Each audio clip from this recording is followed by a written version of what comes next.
Le ciel a ses propres normes et la terre ne peut pas les établir.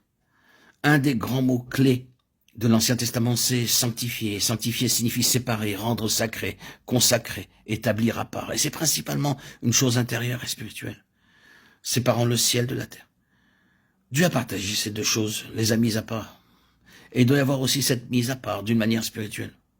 Ainsi, vous trouvez que ces hommes de l'Ancien Testament étaient des hommes qui étaient mis à part.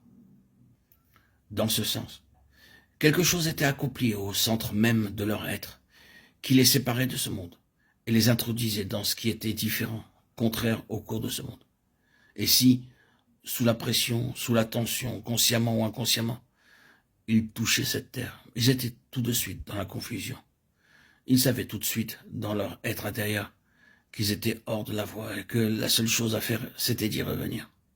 Voyez encore, et toujours que le ciel témoignait contre leur position, qu'ils étaient dans le trouble. Ce n'est que quand ils revenaient qu'ils pouvaient aller de l'avant. Ils étaient gouvernés par une autre norme. Mais oh, combien différente était cette norme et combien elle était difficile à comprendre. Considérons Caïn et Abel. D'un point de vue terrestre, Caïn avait eu une démarche très digne. Du point de vue des hommes religieux de ce monde, il est difficile de voir ce qui était mauvais dans l'attitude de Caïn ou ce qui était bon dans celle d'Abel. C'est seulement à la fin que l'on voit ce qui était bon dans la manière d'agir d'Abel. Celui-ci l'avait reçu du ciel. C'est un fait. Il avait reçu de Dieu et du ciel. L'autre était rejeté de Dieu. Et le ciel était fermé. Vous pouvez dire quelle est la norme? C'est la différence entre le ciel et la terre, c'est tout. La base céleste et la norme d'accès sont différentes de celles de la terre même et de ce qui est religieux selon la terre. L'homme religieux peut avoir le même Dieu, adorer le même Dieu, amener son offrande au même Dieu et cependant n'avoir aucun accès au ciel, aucun accès sur la route céleste. Le ciel a ses normes, sa propre base, ses ressources, et la terre ne peut pas les trouver ni les fournir. Elles sont différentes. C'est un fait que nous sommes naturellement contre ce qui est céleste. Je ne parle pas de la localisation géographique, mais de parvenir à Dieu, de trouver une voie ouverte avec le ciel. Vous pouvez seulement y parvenir sur la propre base du céleste. C'est ce qui bouleversera entièrement et absolument vos propres calculs naturels. Vous devez trouver quelque chose que cette nature ne peut pas fournir.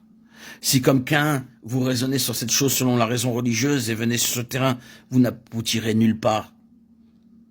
C'est par la foi qu'Abel offrit à Dieu un sacrifice plus excellent que celui de Caïn. C'est par elle qu'il fut déclaré juste. Dieu approuvant ses offrandes, et c'est par elle qu'il parle encore, quoique mort. Hébreux 11:4. Le ciel l'attestait. Je ne traite pas en détail la nature de ces choses. J'indique un fait, c'est que les normes du ciel et ses critères sont différents, et que nous serons complètement dans la confusion si nous faisons des efforts pour parvenir même d'une manière religieuse à ce qui est céleste. Nicodème est peut-être la plus parfaite illustration du système religieux, mais il ne pouvait parvenir nulle part concernant le céleste.